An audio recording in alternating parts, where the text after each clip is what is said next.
রাজধানীর অলিগলিগুলো ছেয়ে গেছে পোস্টারে।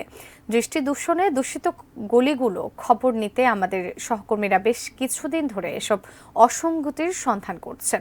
রাজধানীর পান্থপথ থেকে যুক্ত হচ্ছেন সহকর্মী মাহফুজা মুসলিহি।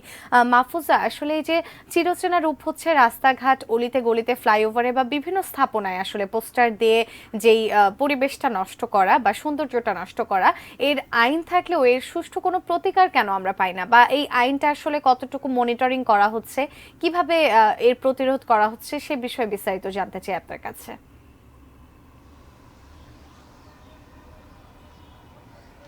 জি সুজান, আমরা জানি যে প্রাকৃতিক সৌন্দর্যের এই বাংলাদেশে কিন্তু সৌন্দর্যের একটি নগরী হিসেবে, দর্শনীয় স্থান হিসেবে রাজধানী ঢাকা বেশ ইতিহাসের জায়গায় স্থান করে নিয়েছে আমরা জানি বেশ দিন ধরেই। কিন্তু আজকাল যেই সমস্যাটা বেশি দেখা যাচ্ছে যে সেই সৌন্দর্য কিন্তু হানি হচ্ছে পোস্টার এবং ব্যানার অলিতে গলিতে এতই বেশি যে যার ফলে কিন্তু ঢাকার সৌন্দর্য হানি হচ্ছে।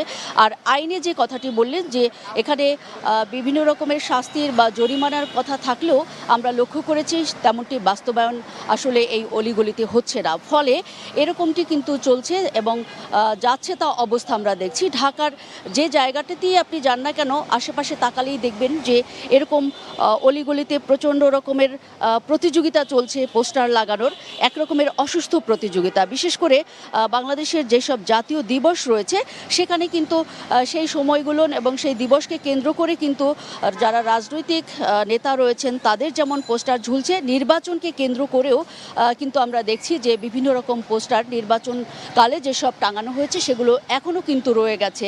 বিভিন্ন রকমের ইউনিটি বা কমিউনিটি রয়েছে বিভিন্ন রাজনৈতিক দলের, তাদের যেসব আন্তনির্বাচন সংগঠনের যেসব নির্বাচন, সেই নির্বাচনের যেসব পোস্টার সেগুলোও কিন্তু নির্বাচন শেষ হলেও আমরা লক্ষ্য করছি যে রয়ে গেছে এই সব এলাকায়।